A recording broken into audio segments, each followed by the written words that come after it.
बोल क्यों रहे हो? एक आकृति दी हुई है आपको, एक ट्राइंगल है, इसमें ए बी क्यों है भाई सी, ठीक है। इसमें क्या है आपके पास में, ये समांतर रेखा है, इसका नाम क्या है यहाँ पर, डी और ई। और यहाँ पर ये दे रखा 1.5 सेंटीमीटर, और ये कितना है 1 सेंटीमीटर, और ये कितना है।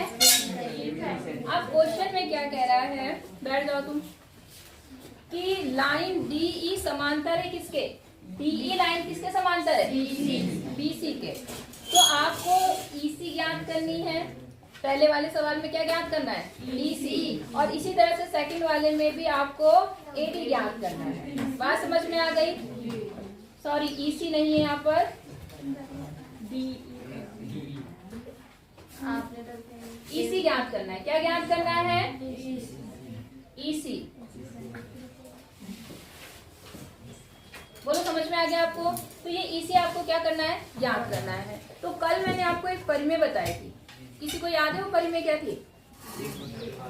एक ही आधार पर बनी नहीं, समांतर रेखा से रिलेटेड एक परिमेय बताई थी मैंने आपको, कि अगर किसी त्रिभुज की किसी एक भुजा के समांतर एक दूसरी भुजा हो तो कुछ करती है, ऐसा कुछ प्रतिच्छेद तो कर ही रही है वो समांतर रेखा, लेकिन क्या होता है तब, उन दोनों को मतलब दोनों बराबर भागों में वो करती है जी। बराबर भागों में नहीं, अनुपात। इसका अनुपात होता है, संगत भुजाएं जो होती है उनका अनुपात क्या होता है, बराबर होता है। क्या होता है, बराबर। परिमेय याद है? उसने ये कहा था, अगर किसी त्रिभुज की किसी भुजा के समांतर एक रेखा खींची जाए जो क्या काम कर रही है, किसी त्रिभुज के अन्य दो रेखाओं पर, दो बिंदुओं पर क्या कर रही है, कट कर रही है, तो इन जो रेखाओं का जो अनुपात होता है, इन जो भुजाओं का अनुपात होता है वो बराबर होता है।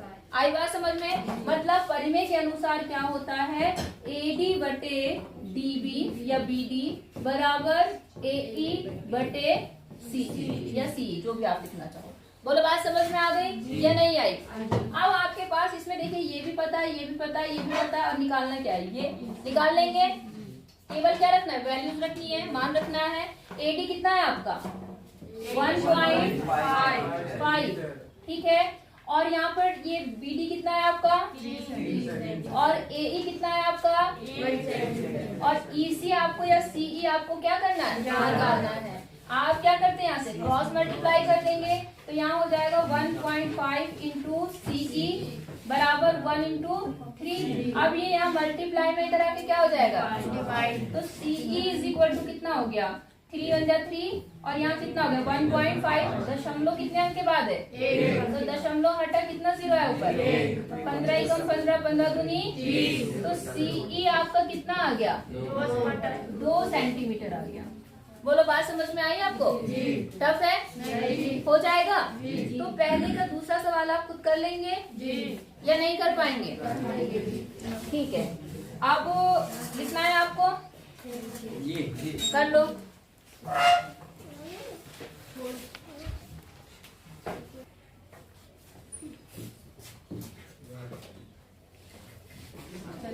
क्या हो गया इसमें, मक्खी बैठ जाती है।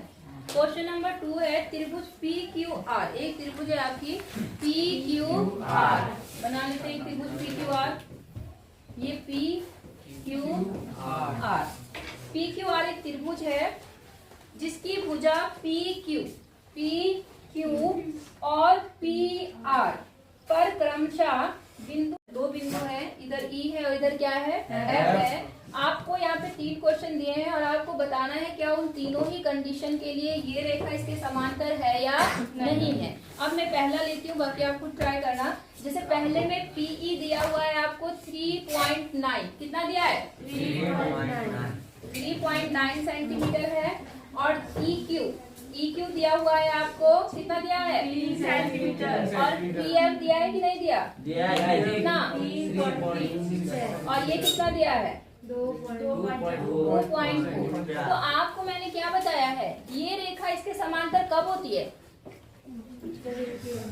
जब इनके समानुपात बना, जब इनकी भुजाओं का अनुपात क्या होता है? तो इतनी सी चीज बार बार नहीं बोल पाते तुम, है उसमें अटक रहे हो। जब इन भुजाओं का अनुपात क्या होता है? बराबर। पहले हम इन भुजाओं का अनुपात निकालते हैं। अगर ये भुजाओं का अनुपात आपका बराबर आ रहा है, इसका मतलब ये रेखा इसके समांतर होगी। और अगर भुजाओं का अनुपात बराबर नहीं आएगा तो ये रेखा कभी भी इसके समांतर नहीं होगी। बात समझ में आ गई? सिंपल है। फिर भी देख लो तो पीई निकाल लो पहले। पीई बटे क्या निकाल लो? EQ। पीई कितना दिया है आपका? 3.9। और ये कितना दिया है आपका?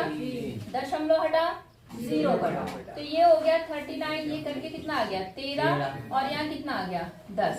13 बटे 10 तो पहला आ गया। ठीक है, अब दूसरा भी निकाल लेते। दूसरा कितना है आपका? हाँ, बटे FR। PF कितना है? 3.6। और ये कितना है? 2.4। समझ में आया? दशमलव से दशमलव हट गया, कितना आ गया यहाँ पर? बोलो। हाँ,